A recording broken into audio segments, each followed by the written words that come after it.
मैं एक आम से इलाके में रहती थी जहाँ पर ज़्यादातर लोग गरीब ही थे। वहाँ पर हमेशा बिजली और पानी की किल्लत रहती थी। यहाँ के लोग भी ज़्यादा पढ़े लिखे नहीं थे। घर की औरतें घर का काम करती और उसके बाद दूसरों के घरों में ताका झाकी करती। हम 5 बहनें थे। हमारा कोई भाई नहीं था। मेरे पिताजी छोटे मोटे काम कर लिया करते थे। मैं ज़्यादा पढ़ नहीं पाई थी। मैं तीसरे नंबर पर थी।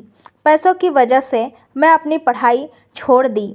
मेरे से जो 2 बड़ी बहनें थीं, मेरी उम्र 18 साल था, मेरी बड़ी बहन की 20 साल और जो उससे बड़ी थी उनका 22 साल की थी। मेरा सारा दिन काम काज में ही निकल जाता था। मेरे से जो 2 बड़ी बहनें थीं बीएससी कर रखी थी और हमारे ही मोहल्ले में थोड़ी दूर पर स्कूल में पढ़ाती थी। एक दिन मेरे घर पर मेहमान आए। एक औरत और एक आदमी आए थे मेरे मम्मी पापा से मिलने के लिए। मैं भी उस वक्त घर पर ही काम कर रही थी। मेरी 2 बड़ी बहनें पढ़ाने के लिए गई थी। पापा ने मुझसे कहा था कि चाय नाश्ता लेकर आओ। मैं लेकर गई थी, फिर अपने किचन में काम करने लगी। उसके बाद कुछ देर वह लोग रहे, फिर चले गए। इसके बाद मम्मी पापा ने इस बात का जिक्र ही नहीं किया क्यों लोग थे और मैं भी नहीं पूछी। फिर कुछ दिनों के बाद मेरी मम्मी ने मुझे कहा कि तुम कब बड़ी हो गई, मुझे पता ही नहीं चला। तुम जानती हो उस दिन जो घर में मेहमान आए थे वह जवाब मांग रहे हैं।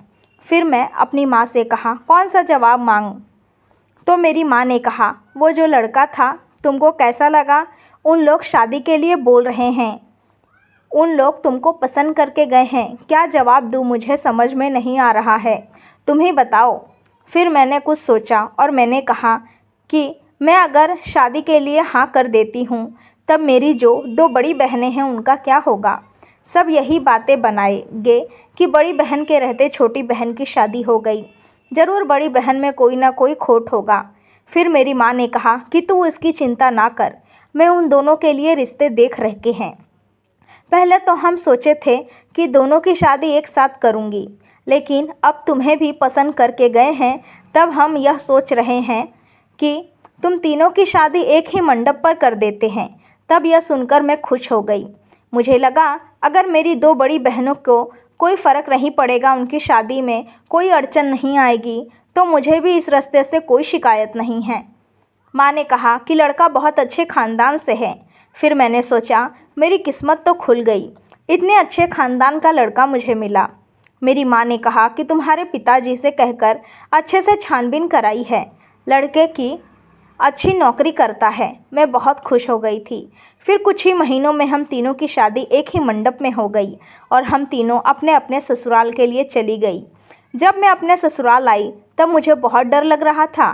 पता नहीं सब कैसे होगा, पति कैसा होगा, ससुर कैसे होंगे, सब कैसे होंगे।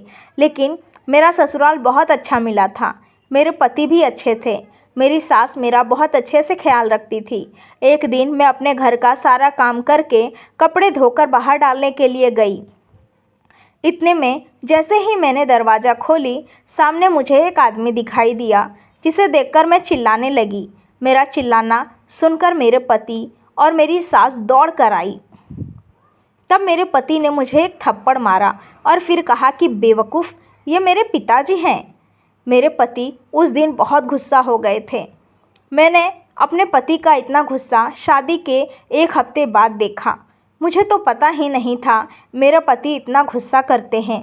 फिर मेरे पति अपने पिताजी को लेकर अपने कमरे में चले गए। मेरे पति मुझसे बात नहीं करते थे। फिर मैं अपने पति के पास रात को बैठी थी, उनसे अपने किए की माफ़ी मांग सकूं, क्योंकि गलती तो मेरी थी। लेकिन मेरे पति कुछ भी सुनने को तैयार नहीं थे। फिर बहुत ही प्यार से मैंने उन्हें मनाया तो वो मान गए। फिर रात को हम दोनों साथ में ही सो रहे थे। उस दिन बहुत ज़्यादा थक गई थी। सोए सोए अभी कुछ ही वक्त गुजरा होगा कि दरवाजे पर किसी की दस्तक हुई। हमारे कमरे का दरवाज़ा अंदर से बंद था, बाहर से कोई खटखटा रहा था। मैं तो उठी नहीं। मेरे पति उठकर दरवाज़ा खोले और दरवाजे पर मेरी सास और ससुर थे। पता नहीं दोनों माँ बेटे आपस में क्या बात कर रहे थे। बहुत चिल्लाने की आवाज़ आ रही थी। अब मुझसे रहा नहीं गया। मुझे लगा मुझे उठाना ही पड़ेगा, देखूँ तो क्या बात कर रहे हैं। आपस में। तब मेरी सास मेरी तरफ बढ़ी और मेरा हाथ पकड़ते हुए अपने कमरे में ले गई। मैं पीछे मुड़कर अपने पति की तरफ देख रही थी कि वो मुझे रोक ले, लेकिन उन्होंने नहीं रोका। मेरी सास मुझे अपने कमरे में लाई और बोली कि तुम मेरे कमरे में सो बहू, तुम बहुत ज़्यादा थक गई हो। मैंने अपनी सास की बात टाल नहीं सकती थी, क्योंकि मेरी सास बहुत अच्छी थी, इसीलिए ना चाहते हुए भी मुझे उनकी बात माननी पड़ी और मैं अपनी सास के कमरे में ही सोती थी। मेरी सास बोलती थी, तुम उसके साथ सोया न करो, तुम्हारा पति भी तुम्हारे ससुर के जैसा हो गया है। मेरे साथ हमेशा अपने पति की बुराई करते रहती थी, मेरे सामने और साथ साथ अपने बेटी की भी। अगली सुबह मैं बहुत देर से उठी थी। उठकर मैंने टाइम देखा तो दोपहर के 12 बज रहे थे। मैंने अपनी सास से कहा, मेरे पति कहाँ हैं? तब मेरी सास ने कहा, वह तो ऑफिस चला गया। फिर मेरी सास ने कहा, मैंने खाना बना लिया है, खा लो। फिर मैं आकर खाना खाई। मैं सोच रही थी कि अगली सुबह अपने पति से बात करूंगी, लेकिन इतना लेट उठने के कारण मैं बात नहीं कर पाई। शाम को जैसे ही आएंगे उनसे बात करूंगी। फिर शाम को जैसे ही मेरे पति आए, उनसे बात करने के लिए मैं आगे बढ़ी। तब मेरे पति ने कहा कि मेरे पिताजी का ख्याल रखना है तुमको, उनको टाइम से दवाई खिलानी पड़ेगी, खाना टाइम से मिलना चाहिए। अगर मेरे पिताजी के देखभाल में कोई भी कमी आई तो मुझसे बुरा कोई नहीं होगा।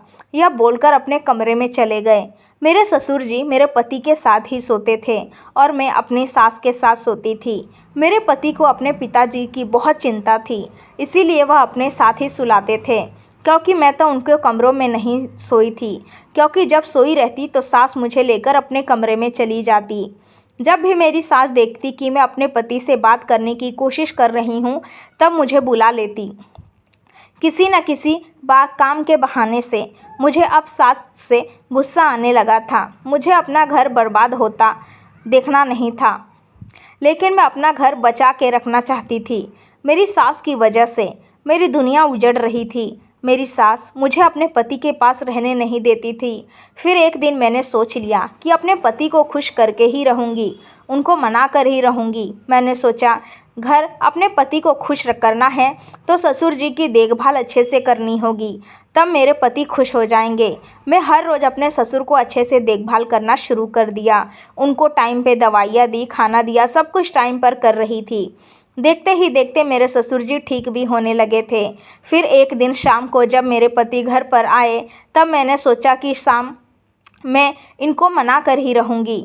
तब मैंने कहा कि मैं ससुर जी को डॉक्टर के पास लेकर गई थी, तो डॉक्टर ने कहा बहुत ही जल्दी ठीक होने वाले हैं। यह सुनते ही मेरे पति का मूड अच्छा हो गया और फिर हम दोनों साथ में बैठकर खाना खाने लगे। इतने में मेरी सास बाहर आई और बोली कि तुम अभी तक सोई नहीं, सो जाओ, अपने कमरे में जाकर सो जाओ। मैंने अपनी सास की बात का कोई जवाब नहीं दिया। यह पहली बार हुआ था जो मैंने सास की बात को अनसुना किया। मैं चाह रही थी कि मैं अपने पति के साथ बैठकर खाना खाऊं। फिर खाना खाने के बाद हम दोनों कमरे में आए। कमरे में आकर बैठे ही थे कि मेरी सास कमरे के अंदर आई और मुझे लेकर जाने लगी। तब मेरे पति गुस्से से खड़े हो गए और बोलने लगे कि तुम इसे भी अपने जैसा बना रही हो। जब देखती हो मेरे पत्नी से मुझसे बात करने की कोशिश कर रही है, मेरे पास आ रही है, तब इसे खींचकर अपने साथ लेकर चली जाती हो।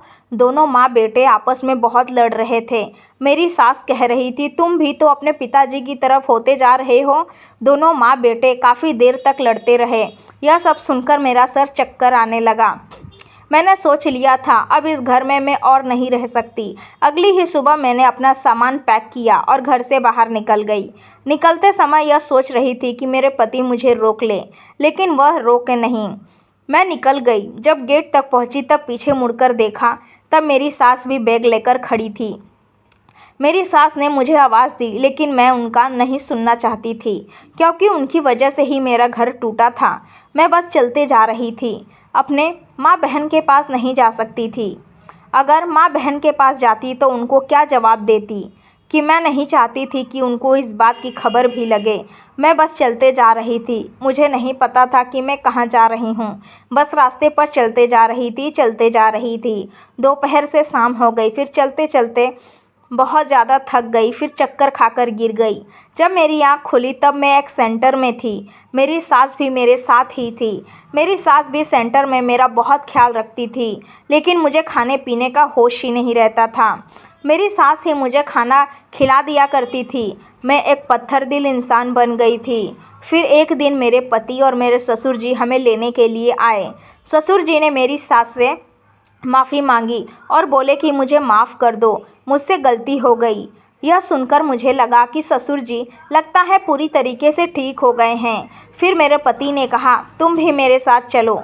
मैं भी मान गई। तब मैंने अपना सामान उठाया और उनके साथ चल गई घर पर। तब मैं बहुत उदास थी।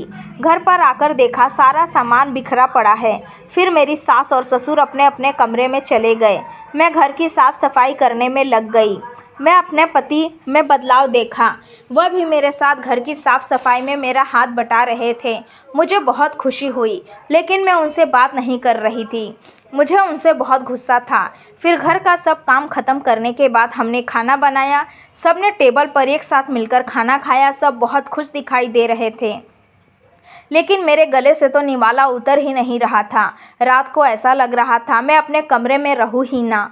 मैं कमरे से बाहर जाने लगी। इतने में मेरे पति ने मेरा हाथ पकड़ ली और अपना हाथ छुड़ाने की कोशिश कर रही थी, लेकिन मेरे पति ने इतनी ज़ोर से पकड़ा था कि मैं छुड़ा नहीं पाई और मुझे बेड पर बिठाया और खुद ज़मीन पर बैठकर मुझसे कहने लगे कि मुझसे गलती हो गई, मुझे माफ़ कर दो। मुझे तुम्हारे साथ ऐसा नहीं करना चाहिए था।